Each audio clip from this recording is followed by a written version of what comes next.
Assalamualaikum warahmatullahi wabarakatuh. Alhamdulillah, syukur kita panjatkan kehadirat Allah Subhanahu wa Ta'ala karena pada siang hari kita masih diberi kesehatan, kesempatan guna melakukan demo yang dilaksanakan oleh saudara kita. Yang terhormat Ibu Kepala Sekolah Putra Kabupaten Sambis serta rekan-rekan Komite Pembelajaran SD Wibowo.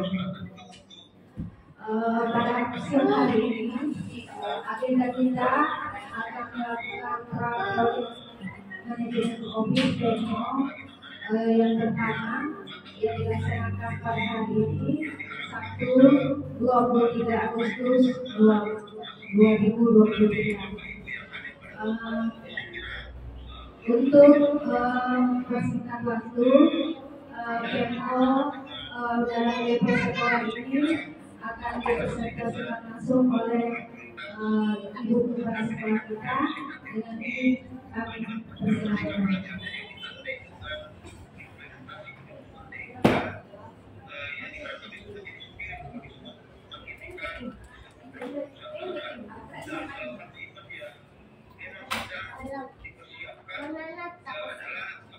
Baik, terima kasih Bu Sabina.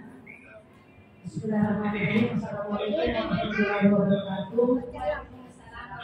Bapak dan Ibu tenaga pendidik SD Negeri Porong yang saya hormati, alhamdulillah pada kita bersama-sama mengajarkan puji syukur kehadirat Allah Subhanahu wa Ta'ala karena pada siang hari ini kita diberikan kesehatan dan kesempatan guna mengikuti kegiatan dalam rangka pengembangan sekolah penggerak. Kegiatannya adalah PMO bersekolah. PMO yang selama ini kita selalu ikuti adalah PMO tingkat kota atau tingkat kabupaten. Namun sekarang tiba saatnya PMO ini dilaksanakan di sekolah masing-masing. Nah, dalam PMO untuk salah satu nanti akan kita tentukan adalah bagaimana memanfaatkan PMM. Walaupun kita belum masuk ke dalam topik yang akan kita bahas, tapi saya akan kembali tekankan bahwa di PMM itu kalau bisa penekanannya kita nanti insya Allah mengarah ke PMM atau Merdeka Mengajar. Kenapa? Karena di situ pokok dan kunci daripada kegiatan atau sekolah penggerak. Kemarin dari Balai Besar Penjaminan Mutu Pendidikan ada di sekolah datang mengisi instrumen. Satu-satunya dan yang harus fokus kita lakukan adalah bagaimana sekolah SD Negeri Porong dalam memanfaatkan PMM. Dan itu hasilnya belum maksimal.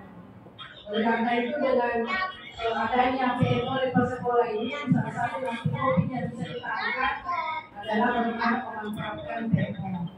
Baik, Ibu Bapak dan Ibu yang saya hormati, kita akan melihat bersama nanti gambaran umum PMO level sekolah. PMO level sekolah berproses melalui 4 tahap, yaitu yang pertama refleksi pembelajaran berbasis peserta didik. Refleksi pembelajaran berbasis peserta didik sehingga di awal pertemuan sekolah hanya fokus pada sejumlah permasalahan. Jadi tidak semua permasalahan nanti kita fokus untuk membahasnya, tapi kita lihat dari seluruh guru atau komunitas pembelajaran ini, kita lihat nanti yang mana yang paling banyak masalahnya kita jadikan skala prioritas. Kemudian yang kedua, yang sekolah atau menemukan akar masalah, maka kita menyepakati di mana akar masalah tersebut untuk dijadikan skala prioritas.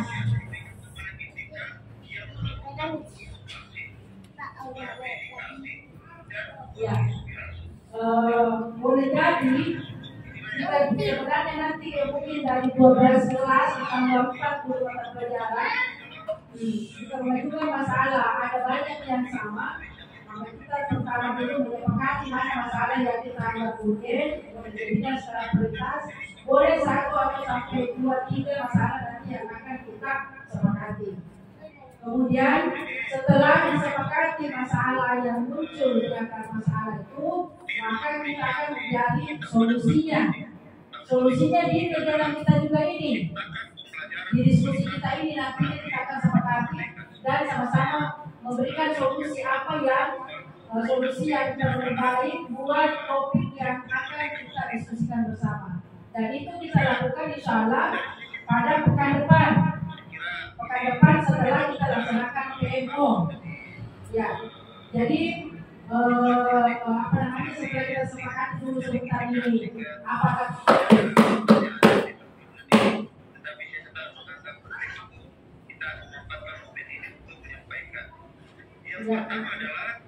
setelah kita sepakati sebentar, insya Allah ada 2 kesepakatan. Yang pertama, masing-masing dulu mengajukan masalah kelas masing-masing.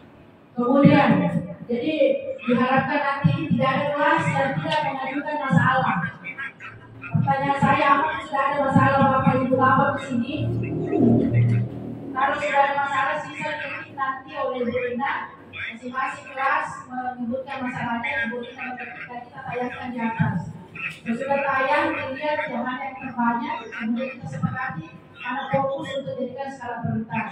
Dan itu kesepakatan berikutnya kita tentukan pekan depan karena apa kita kembali duduk bersama untuk mendiskusikan dan mengimplementasikan hasil daripada solusi tersebut. Ya, dan ini semua kita laksanakan secara mandiri. Tidak seperti yang dilaksanakan oleh pemerintah, ada dana yang diberikan oleh dibiayai oleh pemerintah, oleh ini tidak ada mandiri. Ya, sekira berikutnya nanti yang masalah terkait dengan tahapan-tahapan nanti Ibu Rina akan memberikan penjelasan terkait tahapan pada PMO untuk sekolah ini, itu tahapan berikutnya. Jadi apakah setelah PMO ini kita sepakati dulu satu masalah mengajukan semua masalah, kemudian kita jadikan skala prioritas, kemudian menentukan waktu kapan kita jadikan solusikan dulu dan solusinya, kemudian implementasinya kita tentukan. Atau kita lanjut kepada gambaran yang selanjutnya. Silakan kami kembalikan ke Ibu Rina.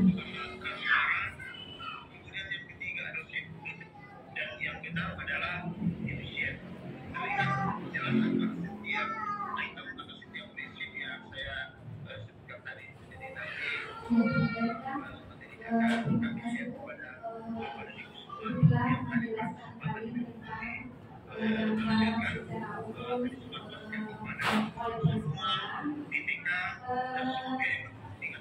sebentar saya jelaskan dulu isi dari tugas sebenarnya laporan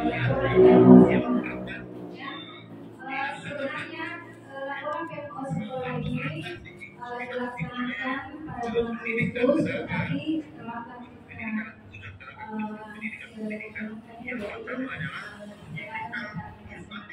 yang pertama laporan pelaksanaannya nanti kita akan isi di sini, kemudian ada laporan tindak lanjut. Di sini kita akan memilih topik permasalahan. Ada 2 topik permasalahannya. Topik permasalahan pertama kita akan memilih, di sini ada 4 topik. Yang pertama yaitu manajemen dan pengembangan sekolah. Kemudian topik yang kedua implementasi pembelajaran di kelas.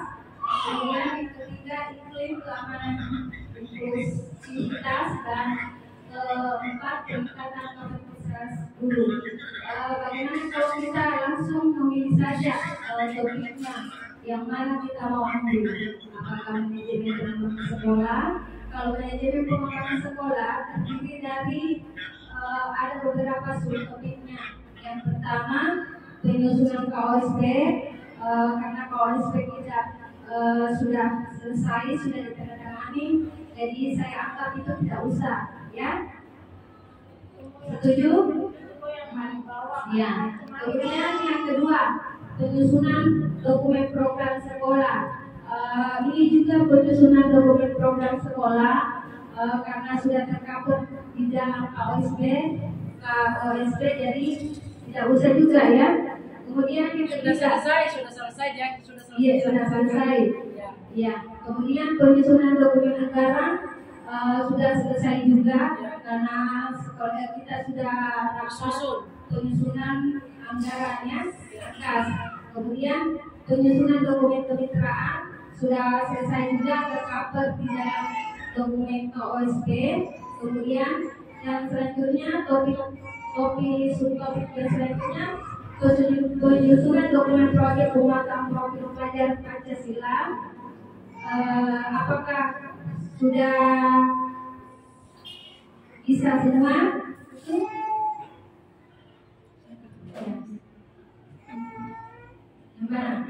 Ada juga strategi kebijakan program pengayaan siswa, kemudian strategi pengelolaan SDM, strategi pengelolaan anggaran, dan terakhir optimisasi plafon digital untuk manajemen sekolah. Itu di topik manajemen pengembangan sekolah.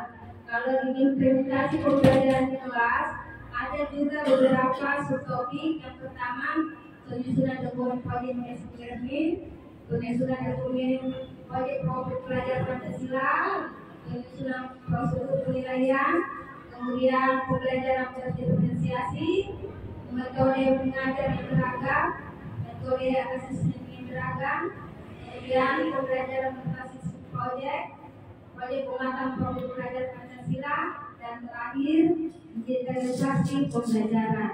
Itu di topik implementasi pembelajaran di kelas. Kemudian yang ketiga, iklim keamanan inklusif. Ada juga beberapa subtopik. Yang pertama, dokumen asesmen bullying. Ya. Kemudian penyusunan dokumen asesmen kekerasan seksual. Kemudian penyusunan dokumen asesmen narkoba, program penanggulangan kekerasan seksual, program penanggulangan bullying, program penanggulangan narkoba. Kemudian topik yang terakhir, meningkatkan kapasitas guru. Ya.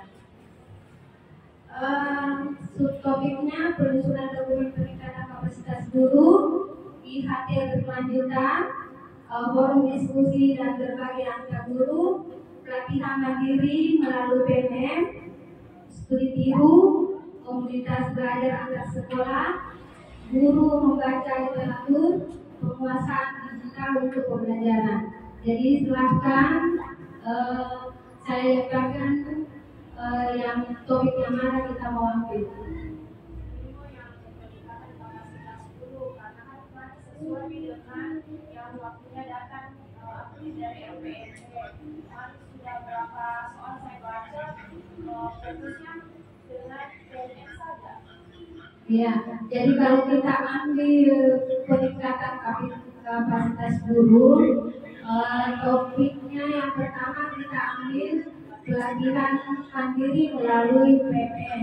Ya, jadi kita akan mencari nanti ini mendiskusikan akar permasalahannya, ya, sampai di mana kita telah membuka PMN masing-masing, karena jujur kemarin kita telah lihat juga yang paling rendah sekali di mana ya, di aksi nyata, ya, belum ada yang satupun yang mengupload aksi nyatanya. Jadi nanti di sini kita akan berdiskusikan, mencari solusinya, bagaimana supaya aksi nyata kita itu bisa bersertifikat, bisa disetujui. Ya, bagaimana Apakah ada usul? Ya silakan memberikan usul. Apakah kita melakukan secara bersama-sama atau bagaimana? Ya, atau saling membantu bagaimana Kak? Ya nanti kita buka bersama bagaimana solusinya supaya aksi nyata yang kita buat bisa lolos ya, karena terus terang saya juga sudah di modul 6 modul ya, ternyata mandat juga di aksi nyata belum ada satupun. Sedangkan orang kuliah itu ya rata-rata sudah bersertifikat semua. Jadi kita di sini kita akan melakukan agar masalahnya kenapa bisa kita berapa tenaga pendidik yang belum melakukan aksi nyata, karena ini yang khawatirannya itu biasa yang pernah saya dengar dari Pak Bun, nanti katanya kita akan terkalahkan dari sekolah penggerak 2 atau 3 yang dia lebih duluan, lebih banyak menguasai PMM ya. Jadi nanti di sini kita bincang, mungkin ada beberapa pendapat dari teman-teman ya, silahkan berikan masukannya. Mungkin ada usulan ya, kita cari akar permasalahannya supaya kita bisa mengupload ya masing-masing aksi nyatanya mulai minggu depan atau minggu ini. Ya silakan coba kita ada masukannya. Apakah masalah atau akar masalah ini yang kita ajukan cukup satu saja, atau kita ajukan dulu ada berapa, kemudian ditentukan yang mana dijadikan skala prioritas, ditulis ada diangkat berapa, kira-kira kita bisa angkat 1 sampai berapa? Satu topik bisa 2 akar masalah, bisa 2 subtopik kita pilih. Ya, ini baru 1 ya.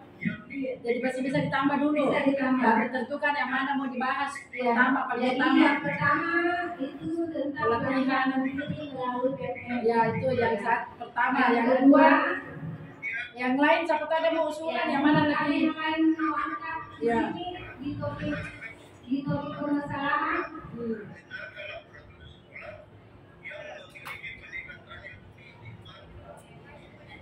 Ya, saya jelaskan sedikit dulu kembali ya gambaran umumnya level sekolah. Di sini yang tadi Ibu sudah jelaskan gambaran umum level sekolah, yaitu ada 4 tahap. 4 tahap tersebut merupakan proses yang terus berulang seperti pada gambar di bawah ini. Yang pertama, refleksi pembelajaran berbasis peserta didik ya. Kita akan bahas di pra-PFO level sekolah ya. Kemudian sekolah dan PSP menemukan akar masalah. Kemudian sekolah menyepakati solusi. Kemudian itu di PMO kita akan lakukan. Kemudian keempat, sekolah melakukan implementasi. Nanti kita akan lakukan di pasca PMO level sekolah. Ya, seperti ini perputarannya. Yang pertama itu refleksi pembelajaran berbasis peserta didik. Jadi di sini di pra-PMO yang kita mau bahas tentang refleksi kembali bagaimana pembelajaran di kelas ya berbasis peserta didik, apa masalahnya peserta didik kita. Itu di PMO. Nanti di PMO besok yang kita bahas menemukan akar masalahnya. Kemudian kita yang ketiga menyepakati solusinya yang ya direfleksi pembelajaran di kelas. Itu sekarang yang kita mau bahas. ada masalah dari kelas. Mungkin ada yang bisa ya, iya pasti itu. Silakan. Mungkin ada yang mempunyai masalah di dalam kelas peserta didiknya, silakan.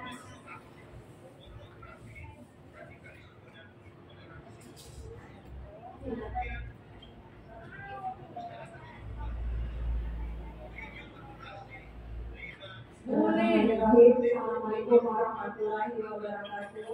Waalaikumsalam warahmatullahi wabarakatuh. Terima kasih atas kesempatan yang diberikan mengenai refleksi pembelajaran berbasis peserta didik. Pembelajaran ajaran baru itu baru berjalan sekitar hampir 3 bulan. Kebetulan di kelas 6B ada sedikit masalah. Kemarin dalam program kerja saya penggunaan HP untuk pembelajaran, tetapi di luar dugaan, saya kira seperti tahun kemarin pembelajaran menggunakan HP, ternyata murid yang sekarang yang saya hadapi itu penggunaan HP dalam pembelajaran itu tidak sesuai, malahan menyalahgunakan. Cuma itu yang akan masalah untuk sementara ini. Terima kasih. Assalamualaikum warahmatullahi wabarakatuh. Mungkin bila sempat ada juga refleksi pembelajarannya selama 2 bulan ini. Ya kita di program mau bincang-bincang santai saja ya, dikeluarkan bulat-bulatnya apa yang menjadi permasalahan selama 2 bulan kita mengajar di kelas. Itu sih. Bagaimana ini? Masih ada yang belum ini membacanya dan ingin mestinya berkenan. Sangat baik ya. Ya, silakan coba. Silakan kelas 3. Silakan ungkapkan juga refleksi pembelajarannya selama 2 bulan ini. Dan 2 bulan terakhir.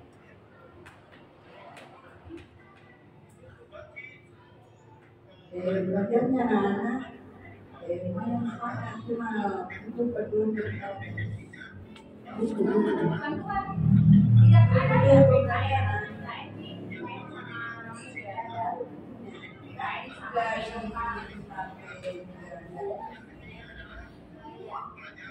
Itu saja. Kemudian kelas 3B. Ya, silakan.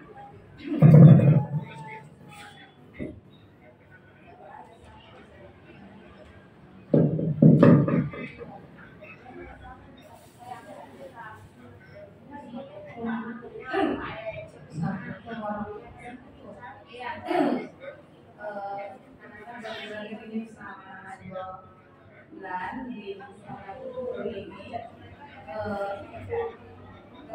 refleksi pembelajaran peserta didik kami itu adalah masih ada sisa 3 orang yang belum terlalu lagi membaca. Yang kedua, sama tadi ketika bantuan pegangan guru yang tidak ada baru buku bantuan pegangan guru yaitu pendidikan Pancasila. Sedangkan buku untuk bagi peserta didik pendidikan Pancasila itu tidak ada. Kalau bidang studi PKRT matematika, bahasa Indonesia, IPAS, bahasa Inggris, sama bahasa daerah, buku peserta didik ada, tetapi buku panduan pegangan guru yang tidak ada. Kalau buku panduan pegangan guru yang ada itu hanya pendidikan Pancasila, tetapi buku pegangan siswa tidak ada. Sekian, terima kasih. Ya, untuk redaksi pembelajaran kelas 1, silahkan.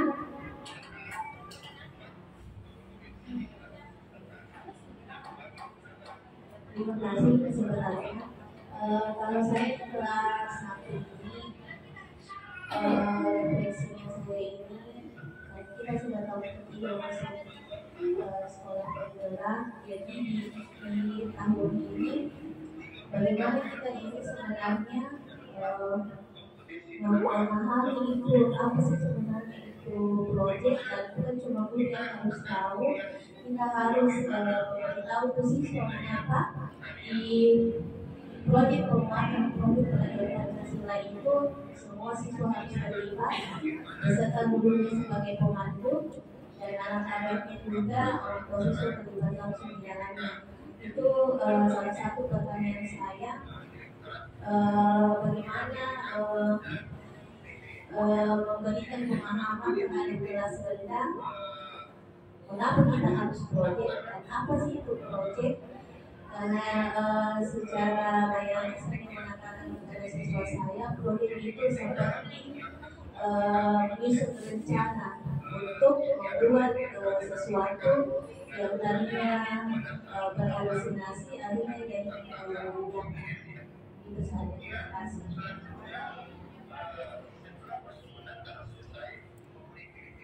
Ya. Jadi ada beberapa dari teman-teman tadi, mulai dari kelas 1 sampai kelas 6 sudah merefleksikan pembelajarannya selama 2 bulan terakhir ini. Saya sedikit tertarik di kelas 1 tentang tentang pembelajaran proyek, problem pelajaran Pancasila dan proyeknya ya. Mungkin kita bisa berikan seperti tahun-tahun kemarin gambarannya. Ya, ambil saja tema yang paling mudah dulu dipahami oleh peserta didik, yaitu temanya kearifan lokal saja dulu, tentang memperkenalkan kue-kue tradisional. Sampai di tahun 2 tahun terakhir ini, ya. Jadi itu saja dulu. Sebenarnya juga di kelas 2, di kelas 2 kan sudah diperkenalkan dari kelas 1 tentang kearifan lokal. Kearifan lokal di kelas 1 itu tentang apa dulu? Budaya. Tentang subtemanya ya?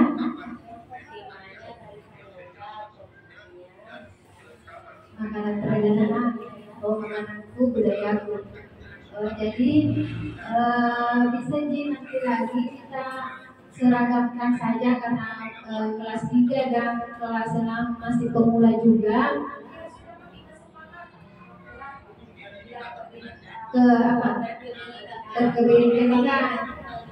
Bineka Tunggal Ika.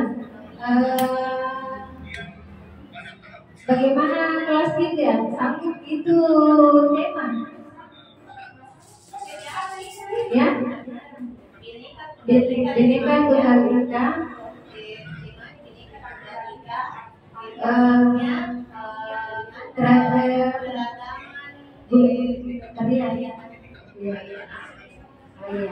Jadi itu semua mulai dari kelas 1 sampai kelas 6. Jadi sebaiknya mulai dari sekarang, karena kalau lagi kita akan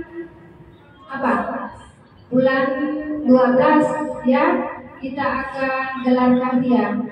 Jadi mulai dari sekarang sebaiknya kita bagi berkelompok, memang berkelompok ya. Yang mana dari apa yang kita mau ambil, sebaiknya semua murid itu terlibat. Yang kesepakatan kita dulu itu setiap kelas mengambil dua kali. Iya, 2 kali.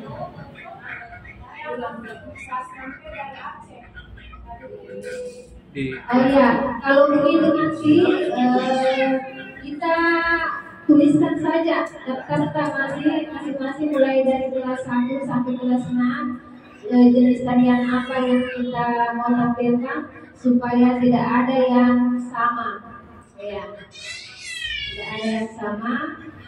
Kemudian akan permasalahan nanti yang sudah diungkapkan mulai dari kelas 1 sampai kelas 6 nanti di PMO kita akan menemukan akar masalahnya dan mencari solusinya. Ya, tadi masalahnya Bu Sukma tentang pembelajaran menggunakan HP. Ya, bagaimana cari solusinya supaya penggunaan HP itu tidak terhenti. Cari solusinya supaya tidak terlintas juga dampak negatifnya ke anak-anak. Jadi besok itu nanti kita akan menemukan akar permasalahannya. Jadi untuk mitra PMO kita hanya merefleksi pembelajaran kita selama 2 bulan terakhir ini. Mungkin PMO yang akan datang. Iya, besok Bu. Iya, mungkin dari pendidikan agama Islam selama menjadi pengajar di kelas 1 sampai kelas 6 Bulan September. September ya. Mungkin bisa juga diungkapkan ada juga menemukan ya refleksi pembelajaran yang telah ditemukan mulai dari kelas 1 sampai kelas 6. Silakan.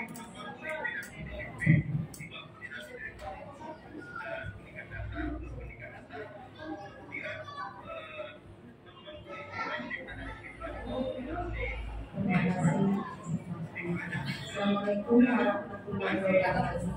Waalaikumsalam warahmatullahi wabarakatuh. Selama berjalan 2 bulan ini, saya mengajar dari kelas 1 sampai kelas 6. Yang boleh dikatakan alhamdulillah berjalan dengan baik. Namun ada beberapa kelas ini yang betul-betul tidak bisa diatur sama sekali, yang seperti kelasnya Ibu Manis ini agak keras orangnya, anak-anaknya. Waduh Bu, bersedia bagaimana kita sebentar di masa pelajaran selesai dia sudah mengganggu teman.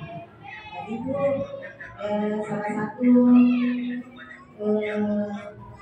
keluhan saya di kelas 4, kalau kelas 1 dengan kelas 2, kelas 6 saya naik karena saya tidak menggunakan HP, saya menggunakan YouTube, jadi mungkin tidak ada saya dapati di situ kekurangannya. Yang kelas 3 juga masih alhamdulillah juga berjalan dengan baik. Namun selalu kelas 3 itu akan melaksanakan setiap hari itu sholat berjamaah. Alhamdulillah. Yang kelas 4 ini yang bisa saya minta tolong bagaimana kelas 3 itu kelas 4B itu supaya kita bisa terang-terang sedikit. Ya, terima kasih.